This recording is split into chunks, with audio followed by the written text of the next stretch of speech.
ஏய் வாய் திறந்து சொல்லேடா. சொல்லு சத்யா. ஆமாம்மா, நான் வண்டியில இருந்தல.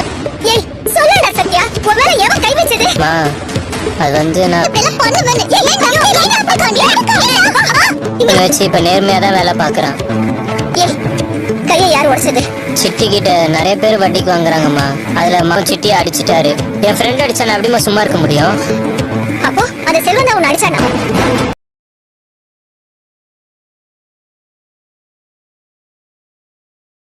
ஏய் வாய் திறந்து சொல்லேடா.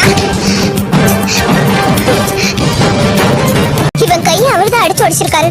அது உன்கிட்ட கூட சொல்ல பாத்தியா? மாப்பிள்ளை இப்படி பண்ணிட்டாரு. புள்ள மாதிரி தானே நினைச்சேன். இறக்கவே இல்லாம இப்படி பண்ணிருக்காரு. ஏன இவ்வளவு நடந்திருக்கு, என்கிட்ட ஒரு வார்த்தை கூட சொல்லல நீங்க? ஐயோ, சின்ன பையன் அவனை போட்டு இப்படி அடிச்சிருக்கீங்க. இல்லம்மா, அது வந்து அவரும் சேர்ந்து இப்படி பண்ணிருக்காரு. என்கிட்ட ஒரு வார்த்தை கூட சொல்லல.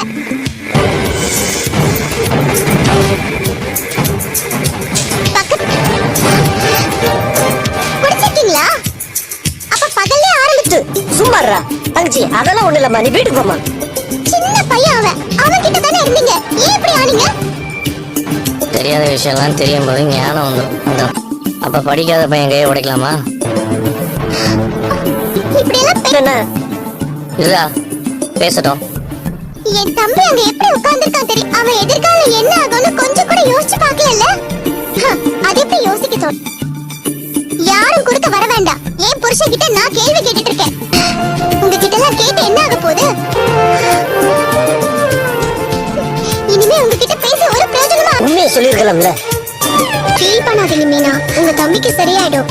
முழுசா குணமாகிறதுக்கு 6 மாசத்துக்கு மேல. எக்ஸாம் கூட இன்னொரு பர்சனோட ஹெல்ப்போட எழுதிக்கலாம். நீங்க எதுவும் வரி பண்ணிக்காதீங்க.